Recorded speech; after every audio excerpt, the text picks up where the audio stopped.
Today on Public Eye News, an update on Marquette City fire that destroyed 2 warehouses, and SpaceX continues forward progress toward manned missions. Eric Shapiro has our weather outlook later in the show, and Caleb Rydell will have the latest on enemy rivalry weekend. Hi, I'm Jillian Wormlinger. And I'm Caleb Rydell. Welcome to Public Eye News.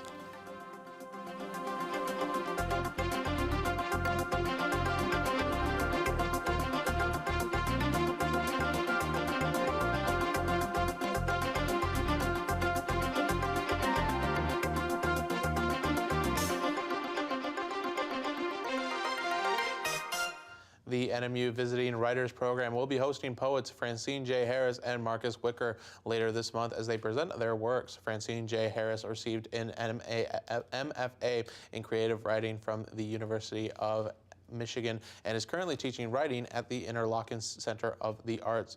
Marcus Wicker received an MFA from Indiana University and teaches in the MFA program at the University of Memphis. The event is free of charge and will take place Thursday, March 14th in Jamrich Hall 1322 at 7:30 p.m.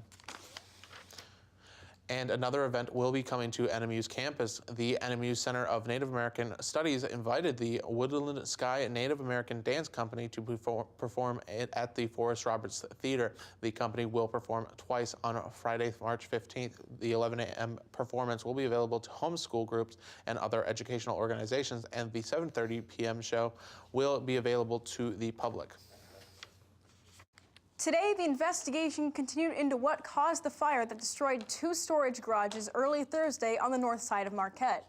This morning, Marquette City firefighters were called back to the scene twice to put out hot spots. Fire crews say there are still parts of the garage under the collapsed roof that they haven't been able to reach. Crews continue to put foam and water on the building. A Michigan State Police fire marshal is expected at the scene sometime today. His investigation will include using a drone to get views of the building from above. The fire started in a food truck inside one of the garages around midnight on Thursday at the corner of Prescott Avenue and Hawley Street. No one was injured, but everything stored in the garage was lost. And during the month of February, snow lovers had their fun. Total snowfall on the month at the National Weather Service office in Negaunee amounted to 89.9 inches. That's only 2 inches below the standing monthly snowfall record of 91.9 inches set in February of 2002. The monthly mean temperature at 10.5 degrees fell 4.8 degrees cooler than the long-term normal temperature. March 1st marks the beginning of spring in terms of usual weather. However, the outlook for early March reflects a continued cold pattern with near-record low temperatures at times over the next 10 days. As plans for the new Soo Lock continues to develop, the Sault Ste. Marie community is estimating more than 1,000 high-quality jobs could be brought to the area. So far, $32 million has been secured for the 2019 fiscal year to help design and start initial construction of the new lock. Construction of the $922 million lock could last roughly 7 to 10 years and would allow large lake freighters to traverse between Lake Superior and Huron. And in more state news, DTE Energy has made a statement today informing the public that it spent $1.7 billion with Michigan businesses in 2018. DTE Energy also said that they created and sustained more than 8,000 jobs across the state and exceeded its in-state spending goal by $800,000. DTE has spent more than $9.2 billion with the Michigan-based suppliers of goods and services and created over 24,000 jobs since 2010. Within the Upper Peninsula, DTE partnered with 53 businesses and spent $12 million generating and supporting nearly 60 jobs. And after the break, we'll have your national and international news. Stay tuned. On the next Makers, women steal the spotlight. And action. For the first time, men were having to look at themselves as secondary characters. And prove they radiate on and off screen. A woman who embraces power is very compelling. We'd made the pilot of Grey's Anatomy, and I sat in a room with a bunch of men, one of whom voiced that nobody was going to want to watch. The show's been on the air for 10 years. Makers, Women in Hollywood. Tonight at 10 after American Masters. And welcome back. Today, the United States military said it had killed 26 fighters with the Al-Shabaab extremist group with an airstrike in central Somalia after a pair of strikes earlier this week killed 55. The U.S. has carried out 24 such strikes this year, or more than half the number in all of 2018. A U.S. Africa Command statement said the attack occurred Thursday in the Huron region, where the earlier ones took place. The attack, which began with a pair of car bombs last night, was one of the most serious in months. The U.S. has largely increased the amount of airstrikes against al-Shabaab since President Donald Trump took office. Authorities and experts acknowledge that it will take more than airstrikes to defeat the extremist group. As tensions intensify between India and Pakistan, a gesture of peace today could help de-escalate the relationship between the two countries. Pakistani officials returned an India Air Force pilot who was being held captive in Pakistan. Historically, tens of thousands of Indian and Pakistani soldiers have faced off along the Kashmir boundary. The boundary, also known as the Line of Control, is one of the world's most unpredictable regions. Over the last 60 years, Pakistan and India have fought 3 wars, 2 directly related to the Kashmir region. Early tomorrow, SpaceX will launch its new spaceship on a critical flight test. This will be the first time a commercially built and operated spaceship capable one day of carrying people will travel to the space station. Mark Strassman is at the launch pad on Merritt Island at the Kennedy Space Center in Florida. SpaceX Dragon, we are visors down. Its final approach for NASA astronauts Bob Behnken and Doug Hurley. Straight ahead, the International Space Station. All right, there's 10 meters. But they're not 250 miles above Earth. This is a training simulation at the headquarters of SpaceX in Hawthorne, California. Soft capture confirmed, attenuation in progress. Behnken and Hurley, both space shuttle veterans, will be the first astronauts to climb aboard a Falcon 9 rocket and into SpaceX's new ship called Crew Dragon. And liftoff. Falcon 9 is the company workhorse, launching 20 times last year. But Crew Dragon needs a successful test flight called Demo 1 before SpaceX can fly people.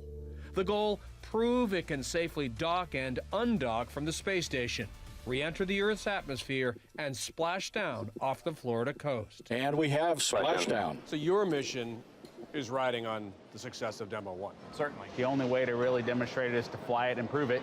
You know, I'm from St. Louis, Missouri. It's the show me state. And having those successes under your belt goes a long way to giving confidence. And if something's going to go wrong, you want it to go wrong when it's uncrewed. Yeah, when we're not on the rocket. Absolutely. The final liftoff of Atlantis on the shoulders of the space shuttle. America will continue the dream.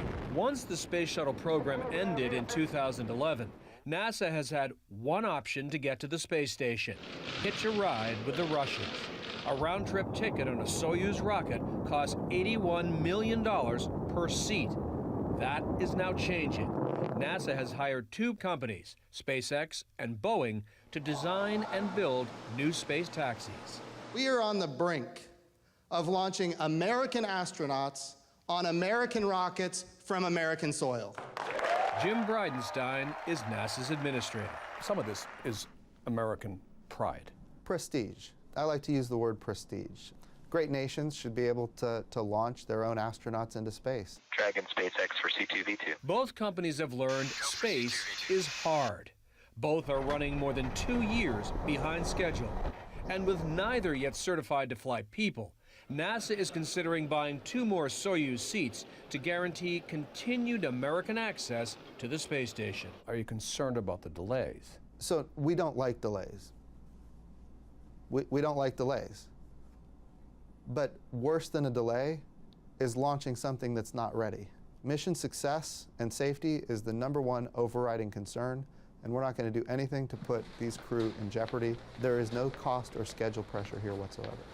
Inside the Crew Dragon capsule, SpaceX will send up a dummy named Ripley, a smart dummy equipped with sensors to gauge the impact of this flight. Mark Strassman, CBS News, at the Kennedy Space Center. And stay tuned, because after this break, we'll be back with your weather and sports.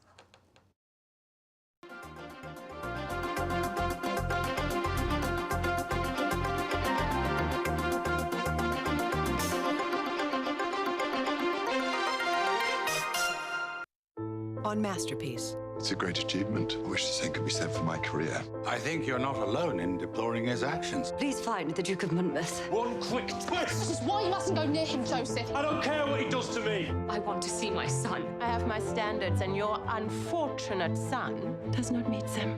I declare the exhibition open. Victoria, the season finale on Masterpiece. Sunday night at 9 on Public TV 13. Hello, welcome back to Public Eye News. I'm Eric Shapiro with a look at your weather. It's great to be back in one of my original positions. Today started out beautiful, the sun was out, but now the clouds are rolling in, so let's take a look at our current conditions. Right now it is partly cloudy with a temperature of 24 degrees, winds north at 7 miles an hour, and a barometric pressure of 30.22 inches and falling. Taking a look into tonight, we'll see some snow with a low of 14 and winds north-northeast at 5. Now, tomorrow we're going to see partly cloudy skies with a high of 23 and winds north-northwest at 10 miles an hour. Taking a look across the UP, we are going to have 27 degrees in Sault Ste. Marie. Manistee is going to be 28, and Escanaba is going to be 27. Now, all three of those places, what they have in common, they got the sun. Moving down to Menominee, we got 22 and cloudy. Up in Iron Mountain, it's 30 degrees and partly cloudy. In Ironwood, it's 26 snowy. Houghton, 21 cloudy. And back here, Marquette, it's 24 and partly cloudy. Let's take a look at your weather ahead. Sunday, we'll have a high of 11, a low of negative 4, and partly cloudy skies. Monday, we'll have a high of 10, a low of 1, and cloudy skies. And Tuesday, we'll have a high of 13, a low of 0, and it looks like those clouds are here to stay. Now that was exciting. Weather is exciting, but what's more exciting than weather? I'll tell you what, sports and rivalries. Yes. NMU Tech rivalry weekend kicked off last night with basketball action between the Wildcats and the Huskies. The women took to the court first, falling 55-60 against the Huskies. Although the game was a loss, two members of the Wildcat squads had in individual landmark games.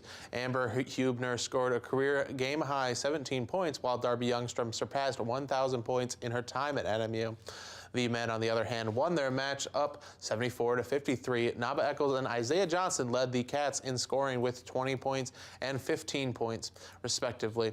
Miles Howard was forced to reckon with 6 blocks.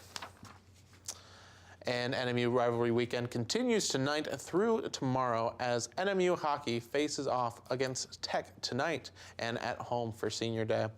Both teams split their previous meetings as NMU won 5-3 and the Huskies won 3-1. NMU's victory back in December by a goal scored by senior goaltender Ate Tolvanen, launching the puck from his own crease to Tech's goal.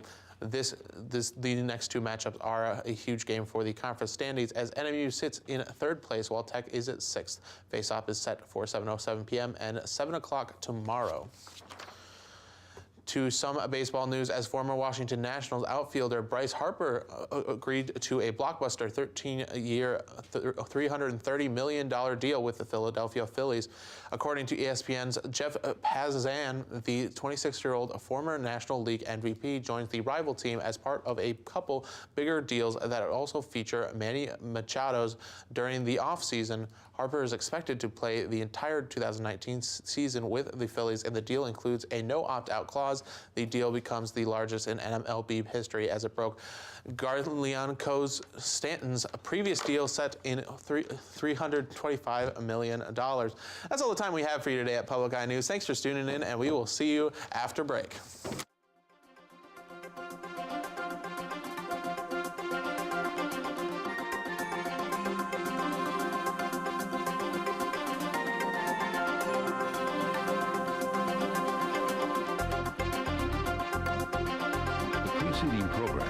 Produced in studios located in the Edgar L. Hardin Learning Resources Center by WNMU-TV, Northern Michigan University Public